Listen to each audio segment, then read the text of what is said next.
নমস্কার বন্ধুরা, আজ আমি আপনাদের সাথে পূর্ববঙ্গের কাসন পোড়া রেসিপি শেয়ার করছি মাছের।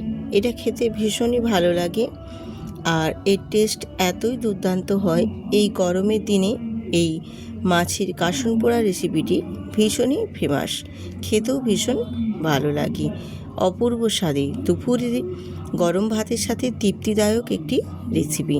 তো রেসিপিটি শুরু করার জন্য আমি এখানে দেখো 4 পিস মাছ নিয়েছি। আর মাছটা খুব ভালো করে আমি ধুয়ে পরিষ্কার করে নুনটা মাখিয়ে রেখেছিলাম।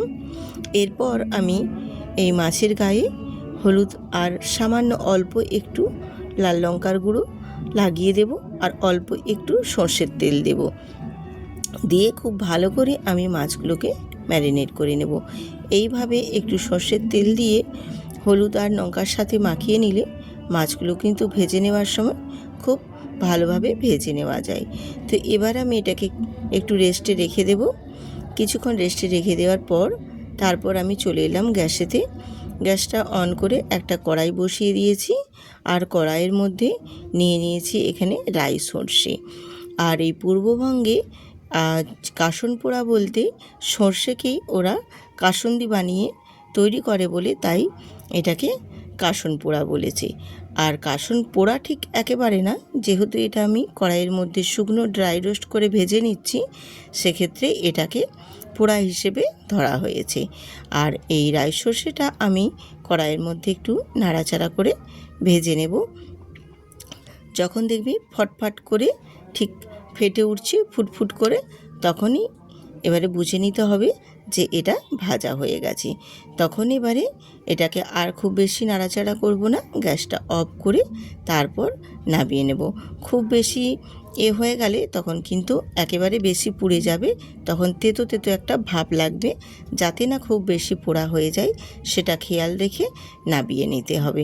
দেখছেন বেশ সুন্দরভাবে একদম ফটফট করে ফেটে উঠছে। ঠিক এই পর্যায়ে আমি এবার এটাকে নামিয়ে ঠান্ডা করে তারপর গুঁড়ো করে নেব। তোমরা চাইলে এটা মিক্সিতেও গুঁড়ো করে নিতে পারো, তো আমি কিন্তু শিলপাটাতেই সুন্দর করে মিহি করে গুঁড়ো করে নেব। এরপর ওই কড়াইয়ের মধ্যে দিয়ে দেব সর্ষের তেল, আর তেলটা বেশ ভালো মতো গরম করে নেব। তেলটা ভালো করে গরম করে নিয়ে তারপর আমি মাছগুলো ভেজে নেব। তো মাছগুলো ভেজে নেওয়ার সময় একটু সাবধানে ভেজে নিতে হবে, যাতে না গায়ের মধ্যে তেল ছিটকে আসতে পারে। আমি রূপা, ব্লগ সুইথ রূপা চ্যানেলে আপনাদের সবাইকে স্বাগত জানাই। আজকের এই পূর্ববঙ্গের সুন্দর একটি কাসন পোড়া রেসিপি নিয়ে আপনাদের মাঝে হাজির হয়েছি। আশা করি এই রেসিপিটি আপনাদের ভীষণ ভালো লাগবে। আর রেসিপিটি বানানোর ক্ষেত্রে একদম সহজভাবে যেমন বানানো হয়, খেতে কিন্তু একেবারে অপূর্ব। দুপুরে গরম গরম ভাতের সাথে কী যে একটা তৃপ্তিদায়ক। এই গরমে যদি একবার এই কাসন পোড়া, এই রুই মাছ বা কাতলা মাছ, যে কোনো মাছের ক্ষেত্রেই তোমরা বানিয়ে নিতে পারো এই পূর্ববঙ্গের কাসন পোড়া মাছের ঝোল রেসিপিটি। ভীষণ তৃপ্তিদায়ক একটা রেসিপি।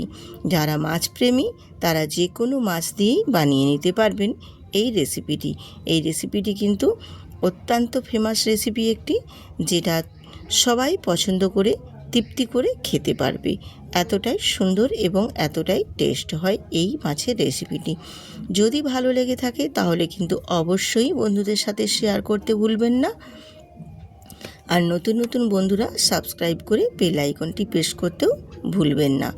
তো আপনাদের সঙ্গে কথা বলতে বলতে দেখো আমার মাছগুলো প্রায় ভাজা হয়ে গেছে। এবারে আমি মাছগুলো তুলে নিচ্ছি। ঠিক মাছগুলো এই রকম পর্যায়ে ভেজে নিতে হবে।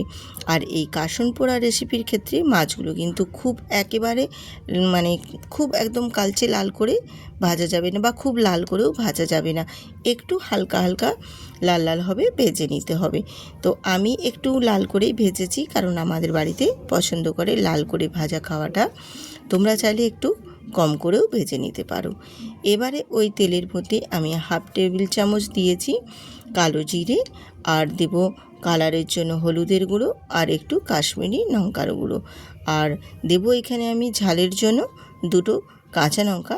তো তার আগে আমি গুঁড়ো মশলাটা একটু তেলের মধ্যে ভেজে নিলাম, আর জিরেটাও বেশ ভালো করে ভেজে নিলাম। সব কিছুটাই বেশ ভালো করে ভেজে নিয়ে এবার আমি দুটো কাঁচা লঙ্কা দিয়েছি, আর কাঁচা লঙ্কাগুলোকে আমি মধ্যিখান থেকে চেরা করে দিয়েছি, তাহলে বেশ ঝালটা সুন্দরভাবে মেজারমেন্ট হবে। আর ওই তেলের মধ্যেই আমি এবারে দিয়ে দেব মাছগুলো, ভেজে রাখা মাছগুলো দিয়ে দেব। দিয়ে তারপর এখানে আমি উষ্ণ গরম জল দেব। এই রেসিপিটির ক্ষেত্রে কিন্তু একটু উষ্ণ গরম জলই এখানে ব্যবহার করতে হবে। উষ্ণ গরম জল দিয়েই এই রেসিপিটি করার চেষ্টা করবে, তাহলে রেসিপিটি খেতে ভীষণ ভালো লাগবে। দিয়ে একটু নাড়াচাড়া করে নিলাম, আর দিয়ে দিলাম এবারে আমি সবশেষে স্বাদ মতো নুন। তো নুনটা আমি কিন্তু পরেই দিয়েছি। দিয়ে এবারে খুব ভালো করে একটু নাড়াচাড়া করে নিয়ে এবারে এটাকে আমি ফুটিয়ে নেব 2 থেকে 3 মিনিট পর্যন্ত। মাছগুলোকে বেশ ভালো করে এই ঝোলের মধ্যে ফুটিয়ে নেব। আর মাছগুলো ঝোলের মধ্যে ফুটে গেলে মাছগুলো বেশ একটু নরম হয়ে যাবে, মাছের ঝোলের স্বাদটা একেবারে একটা অন্যরকম ফ্লেভার নিয়ে আসবে। কোনো মশলা ছাড়াই এত সুন্দরভাবে এই কাসুন পোড়া রেসিপিটি আপনাদের সাথে শেয়ার করেছি, ভীষণ ভালো খেতে। একবার হলেও বন্ধুরা বানিয়ে দেখবেন, এই গরমে দুপুরে কিন্তু তৃপ্তি করে দুটো ভাত খেতে পারবে, এত টেস্ট হয়। আমি এখানে 2 থেকে 3 মিনিট মাছগুলো ফুটিয়ে নেওয়ার পর আমি ওই যে সর্ষেটা যে গুঁড়ো করেছিলাম সেই সর্ষেটা আমি এখানে দিয়ে দিলাম 1 চামচ। 1 চামচ আর অল্প একটু দিয়েছি। তো তোমরা যদি ঝোলটা একটু পাতলা খেতে চাও তাহলে 1 চামচ দিলেই হবে, আর যদি মনে করো ঝোলটা একটু গাঢ় গাঢ়ভাবে রাখতে চাও সেক্ষেত্রে পরিমাণটা আর একটু বাড়িয়ে দেবে। আর এইভাবে কাসুন পোড়া রান্না করলে একেবারেই কিন্তু কোনো তেতো ভাবও লাগবে না, আর খেতে ভীষণ টেস্টি হয়। আমি এই ফার্স্ট টাইম বানিয়েছি কাসুন পোড়া, এত টেস্টি হয় আমি জানতাম না। আমি রান্নাটা করে বাড়িতে আমরা সবাই ট্রাই করে তারপরে কিন্তু আমি ভয়েস দিচ্ছি। বন্ধুরা সত্যি ভীষণ সুন্দর একটা রেসিপি, যেটা গরম ভাতের সাথে কিন্তু ভীষণ একদম ফেমাস একটা রেসিপি, ভীষণ তৃপ্তিদায়ক একটা রেসিপি। তো আমার দেখো আমি সর্ষেটা দেওয়ার পর আরও 1 মিনিট ফুটিয়ে নিয়েছি, ফুটিয়ে নিয়ে তারপর নামিয়ে নিয়েছি। খুব বেশি ফোটানোর কিন্তু দরকার নেই সর্ষেটা দেওয়ার পর। দিয়ে এবার আমি নামিয়ে নিয়েছি, নামিয়ে তারপর সার্ভ করে তোমাদের দেখিয়ে দিচ্ছি। দেখো এই রকমভাবে যদি কাসুন পোড়া যে কোনো মাছ দিয়ে বানানো হয় খেতে কিন্তু ভীষণ সুন্দর লাগবে। শুধু যে রুই মাছ দিয়ে হবে তা না বন্ধুরা, যে কোনো মাছ দিয়েই তোমরা বানিয়ে নিতে পারবেন। ভীষণই সুস্বাদু একটি মাছের রেসিপি, যেটা এই পূর্ববঙ্গের কাসুন পোড়া রেসিপি, ভীষণ ফেমাস রেসিপি। তো এই রেসিপিটি আপনারা পুরোটাই আশা করছি দেখছেন।